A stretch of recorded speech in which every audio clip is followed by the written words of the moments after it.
Yeah, thank you for giving me this time to kind of review a little bit more about SBP AmeriCorps. Hopefully those that view this information session will get the information that they need, if not maybe some more awareness about SBP, and of course the continuous support that we need. But to get into it, my name is Dominique and I'm the HR in America Program Manager at SBP.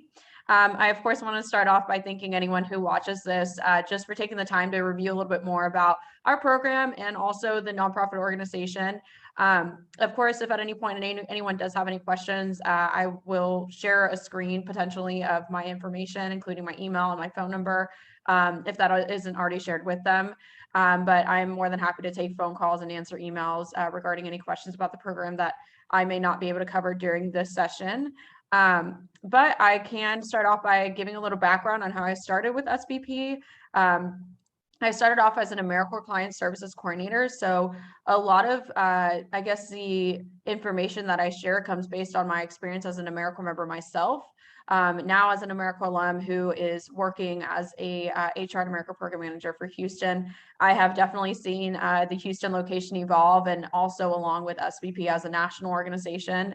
But it's just really exciting to be on this side of it, to recruit other members to do what I love to do, which was direct service, more specifically serving the clients by being their main point of contact. But later on, I'd be more than happy to review a little bit more of the other positions we're recruiting for as I introduce a little bit more about SBP as well.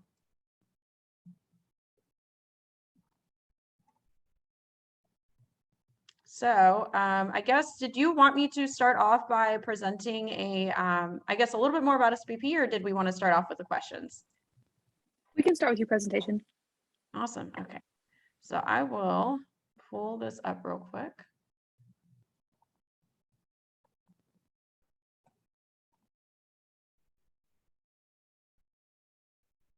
All right. And Michaela, can you remind me how much time do we have, so I'm aware of what I can present and what I should maybe skip? Yeah, so we should have about 15 minutes left. Awesome. Okay, good to know. All right. Let me go ahead and share my screen real quick.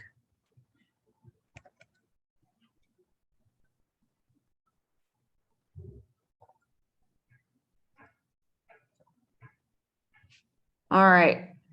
So this is going to be a picture of Zach and Liz.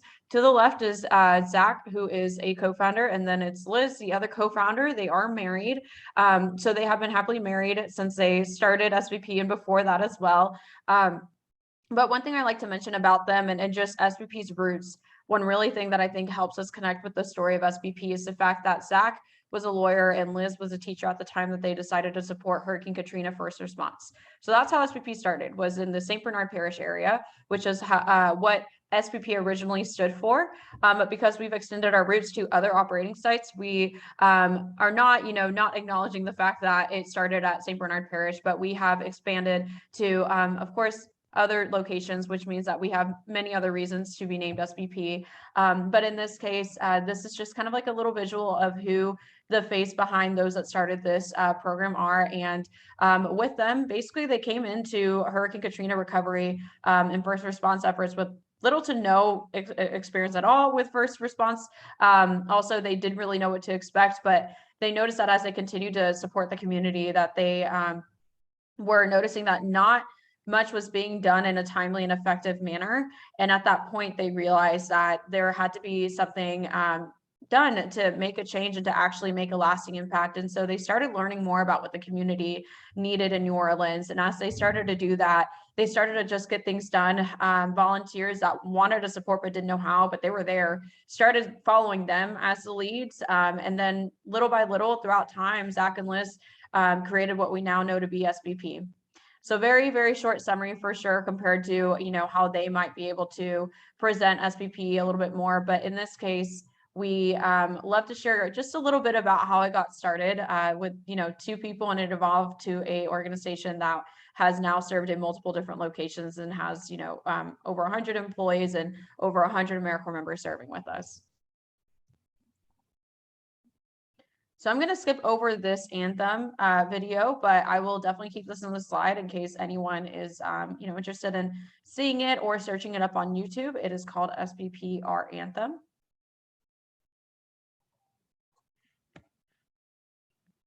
This slide is just a little bit about what our impact looked like, more so around the year 2020. I think because we have not completed our goals for 2021, we do not have the updated numbers for every single point, but I can say that our goals for 2021 consist of rebuilding 559 homes for qualified homeowners by preserving equity, increasing the homes, ability to withstand future disaster events.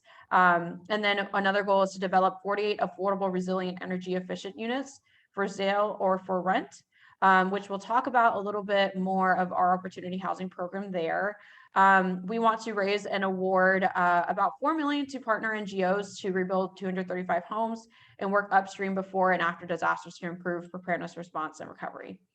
So of course, with that, we're going to create compelling content, delivering through the direct channels at the right time and utilizing the data to optimize these efforts as well. But to get into a little bit more about where we're making an impact at this time, we are currently located in Houston, of course, which is where I work. We are also still in New Orleans. We are in other parts of Louisiana, most recently Southeast Louisiana, Puerto Rico, and Panama City, Florida.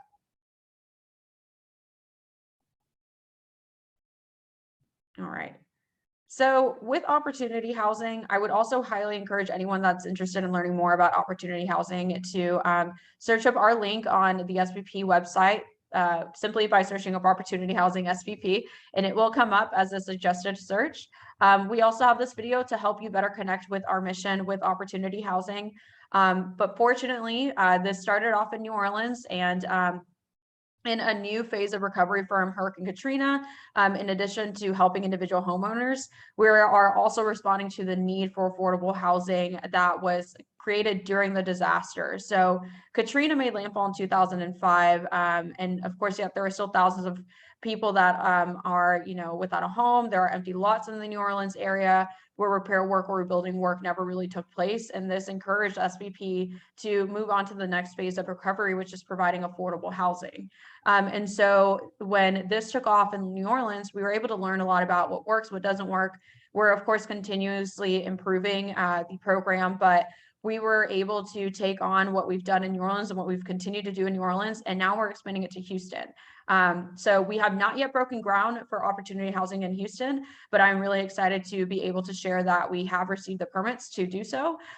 So eventually in the next few weeks, we will probably have more of an update on when we can expect for members to be a part of not only rebuilding homes, but also new builds. So that is one really exciting program that I am looking forward to taking off in Houston. But we do understand that it is not enough to merely build back owner occupied homes after a disaster strikes. So in serving over a dozen disaster impacted communities over the past 15 years, we have learned that access to safe and stable housing is the cornerstone of helping communities achieve a long-term recovery and build resilience. So that's why SBP is prioritizing expanding access to the safe, affordable, and high quality housing through our opportunity housing program. So under that, SBP rebuilds and or rehabs homes for rent and sale to lower income households that are affordable, resilient, and energy efficient. So there are a lot of course, a lot of thought process that went into this program, and we're just really excited to see what all it does for the Houston community. All right. So the last thing I wanted to cover here was the AmeriCorps requirements. Of course, they are not, really relevant compared to other companies because in this case, we are a national service program. So our requirements are pretty straight to the point.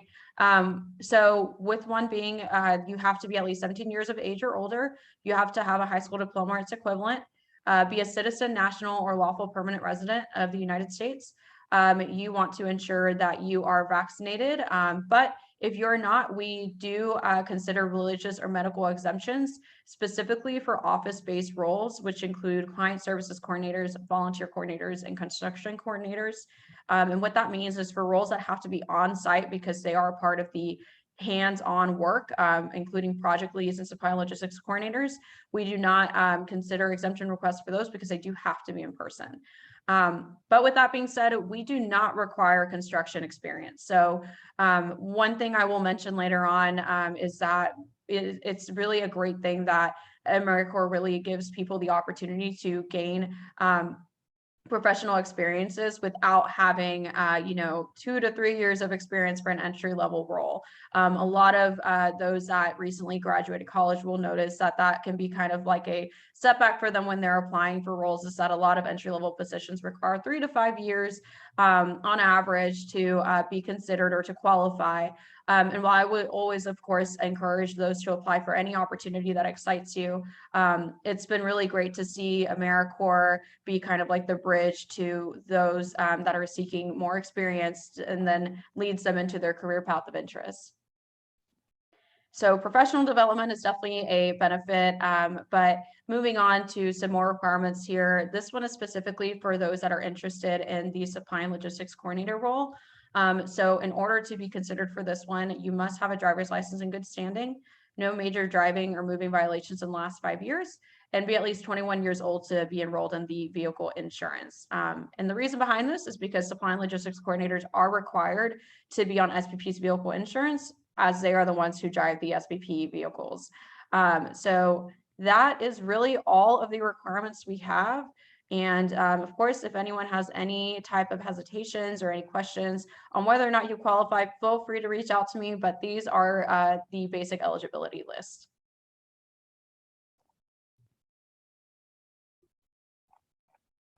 All right. So these are just a few pictures of what a day in the life of each role might look like. So at this time, we are recruiting for all of them to start by our October 26th, for our December 14th start date. And so with that, we are looking to hire project leads, disaster corps project leads for our April start date to be in our disaster corps team. And then supply and logistics coordinators, client services coordinators, and volunteer coordinators for our December 14th start date. As of now, the construction coordinator will likely not be recruited until a May start date, but all others we are actively recruiting for, and we are always, for recruiting ahead of time. So even if you are only interested in construction coordinator, feel free to reach out to me and we can consider you for a later start date. But just for a quick summary for each, as you see, project leads here are the ones who are doing the hands-on work. So they train and coach volunteers in completing basic construction tasks, and they celebrate volunteer impact while also continuing rebuilding efforts throughout the week. Whether volunteers are with us or not, they're still on site supporting the rebuilding efforts. And they will also be the ones who will be a part of the opportunity housing program supporting new builds as well. Disaster corps project leads, so they support first response efforts immediately following the impact of natural disasters and serve as project leads when they are not on deployment. So if SBP decides to support first response efforts whenever a disaster strikes, then the disaster corps project lead will be prepared to do so. But when they are not on deployment, they are serving as project leads on site. On this side over here, we have supply and logistics coordinators. So they coordinate the operations of SBP's warehouse and delivery system to ensure project sites have the tools and materials that they need. And this is the one that you will want to refer back to the requirements list to ensure that you meet the basic eligibilities. Right here at the bottom, you see a whole group of people, pre-pandemic, of course, but in this case, they were in the warehouse receiving an orientation from our volunteer coordinators. You can barely see them, but our volunteer coordinators are, of course, at the front presenting a little bit more about SBP. And so their main focus is, of course, to recruit volunteers, to onboard volunteers, to fundraise, and support volunteers throughout their experience serving with us. They also support retention efforts, which in other words just means that we have this goal to retain our volunteers, whether that means retaining them into donors, potential AmeriCorps members, or into returning volunteers. We just want to ensure that they have such a great experience that they want to continue supporting SBP in any way possible. All right, and then we have 2 left here, and the one right here is construction coordinator. So the construction coordinator coordinates subcontractor schedules and monitors the progress of construction projects. They also ensure proper permits are secured for each site and sites are ready to operate. And then lastly, we have client services coordinators. So they serve as the point of contact and resource for the clients of SBP by assessing the client needs and providing referrals. They also offer support throughout the application and rebuilding process as well. All right, and then I will also be happy to share a position description for each, along with a document that has a short summary of each one, but our application link will also include a short summary of each role so that you can review them before applying. But our application will give you the opportunity to express interest in multiple roles. We do ask for you to express interest in one that stands out to you more than the other, but you do have the ability to express interest in other ones as well if you're willing to be flexible. But other than that, we have our AmeriCorps benefits here. So the monthly living stipend is $1,600 pre-tax. So what that is basically once the taxes are taken out, it is then distributed bi-weekly on the 15th and the last day of the month. So this is the only form of compensation that members do receive. But fortunately, because we are in an affordable area in Houston, it is feasible for members to live off of this living stipend while also paying off for their housing. And of course, we also try to provide as much information as possible, along with recommended housing and also recommended locations for members to shelter out while they're, serving during an AmeriCorps service term with SBP. If someone has served a term before, whether that's AmeriCorps Vista or NCCC or an AmeriCorps State National Service Program, they do receive a extra benefit that is granted by SBP as a thank you for serving again, and that is a monthly housing stipend of $175 for returning members.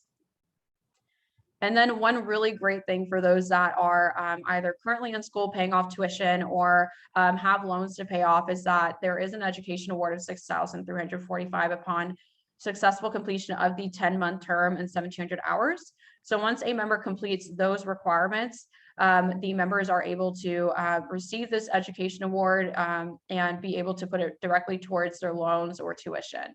As long as it's a Title IV school, which most schools are, it is definitely a very impactful kind of benefit to support in the member's ability to pay off loans or tuition within a timely manner.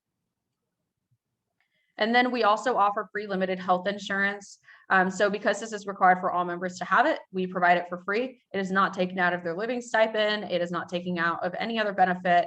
This is something that we provide for members if they do not already have health insurance. And then lastly, we also have access to the member assistance program, which basically provides support with many different things, whether someone's seeking counseling, financial support, medical support, many different things that this member assistance program can offer that is also paid for, provided by SBP. And then I know that at this time there are, the government has still paused the loans. And so a lot of loans are just naturally under forbearance, but let's say that goes away. There is an eligibility to postpone repayment of federally guaranteed student loans during the service term. And then the National Service Trust would pay all or portion, most of the time it is all, of the interest that occurred during the service term. So members are able to put their loans under forbearance during a service term, and then any interest that occurs during that time is paid off by the National Service Trust.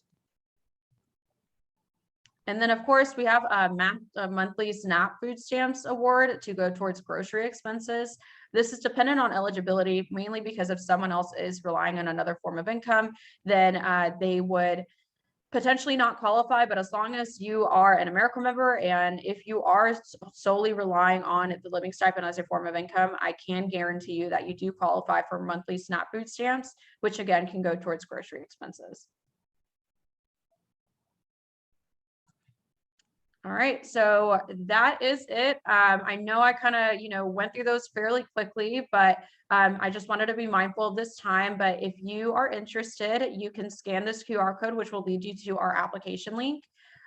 You can contact me directly at that cell phone number and that email if you're interested in learning more, talking to me individually and asking some questions before applying, whatever it might be. Feel free to contact me. And if you're potentially interested in the New Orleans location, we do have another program manager there, and her name is Andrea, and you can contact her at that number and email address. But again, thank you so much for your time. And Michaela, I guess I'm more than happy to answer any following questions if needed. Yeah, I do have just a couple. How does your organization advocate for and celebrate diversity? Yeah, so what's really exciting, actually, most recently in late September, we began our partnership with Conscious Roots, which some people may or may not have heard of. So this is a globally recognized organization that designs and facilitates diversity, equity, inclusion, and justice-centered professional development. And so together, the founders of Conscious Roots have spent close to 30 years working in education and over 10 years working in diversity, equity, and inclusion design, facilitation, and programming. So they have worked closely with organizations to uproot harmful ways of being and to build the foundation for an anti-racist culture where the most marginalized among us will thrive. And so this organization aims to help organizations like SBP and individuals within SBP as well create a more inclusive, diverse, and equitable path forward. So as part of SBP's continued journey in being an anti-racist organization, and one that strives for positive change in diversity and equity and inclusion, we are super excited to be able to host this with them. And basically it's a series where there will be 6 unique sessions. We've already had one, but each session builds upon the content of the previous one. So the sessions each will be about 2 hours long. I think the first one was about that long, and they occur every other month.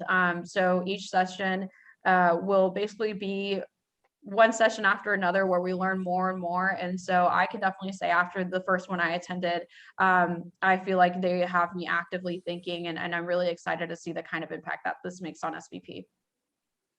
That's great. My next question, many of our students are facing a challenging economy and a more competitive job search. So what tips would you provide to any students that watch your spotlight? Yeah, so I think just as someone who was coming out of, the college world as a postgraduate with the experience of one internship that lasted about 3 months. One thing I noticed was that I would suggest not limiting yourself on applications to apply for based on written required qualifications. So let's say you do have one that comes up that requires 3 to 5 years of experience. I wouldn't completely take their word for it. If you are excited and passionate about the opportunity, I would encourage you to apply and express your interest in past accomplishments in a cover letter to make you stand out. You want to allow the recruiter to make the decision on whether or not you are qualified for the role. Do not limit yourself. So basically, it does not hurt to submit an application and see where it takes you. You want to ensure you're taking every opportunity that you're excited about, and also make sure that the company's organization's mission and values align with yours, to ensure that it's a good match from the very beginning, just in case they do offer to you. Great, thank you. And my final question, you kind of touched on the requirements for potential candidates, but do you have any recruitment events that students can attend?